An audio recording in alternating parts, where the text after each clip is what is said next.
liibiya Soomaaliba kala barbay qabtaan Soomaalida kala barbay qabtaan marka taadib aan inaba caadi ahayn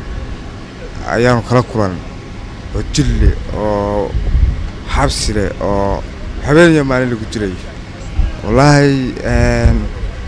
meelaha macnaha lacagta la iskaga qaado habeen iyo maalin waa lagu garaacayaa adoo lacag bixiyay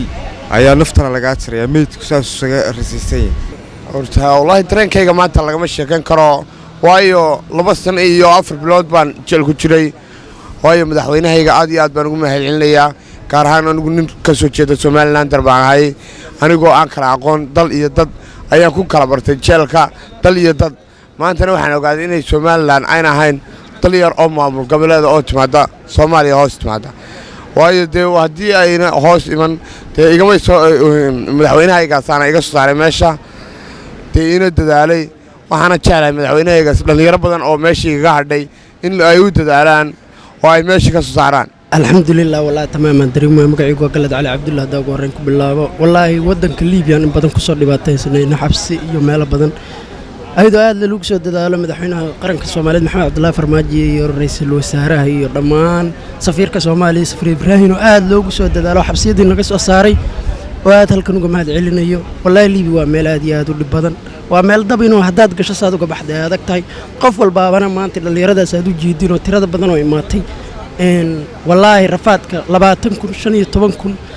qofku uu yaraa 15 kun laga soo qaaday xoshashku waa meel aad u dhib badan wallahi wax dareemi karaya maanta shucuurtiisa cabiri karaya qofkii soo maray ma ahan meel wax lagu soo koobi karayo hal kelmad iyo laba kelmad ma ahan saaka waxa aragteen muwaadiniin Soomaaliyeed oo 100 ku dhawaada oo laga keenay dalka Liibiya kuwaas oo markoodii hore ka cararay xasilooni darrada iyo dibka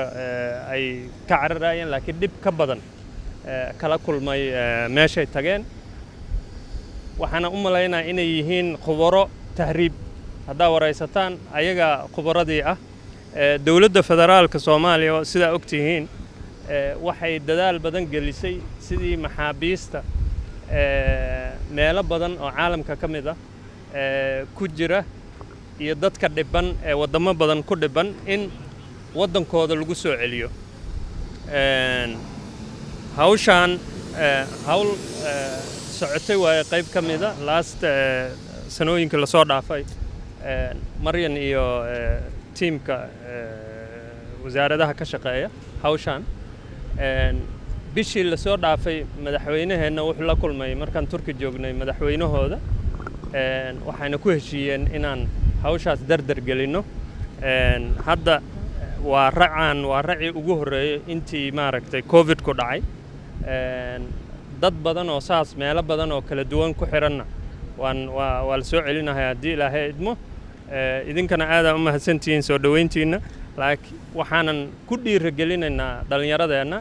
inay wadankooda energy iyo xoog geliyaan siday uga qayb qaadan lahaayeen horumarka iyo shaqo abuurista annagana waxaana laga rabaa inaan ka shaqeyno xasiloonida iyo inaan uga dhigno wadan ay dhalinyaradiisu joogi karaan oo qayb ka qaadan karaan horumarka wadankooda wadankaaga meel ka mudan ma jirto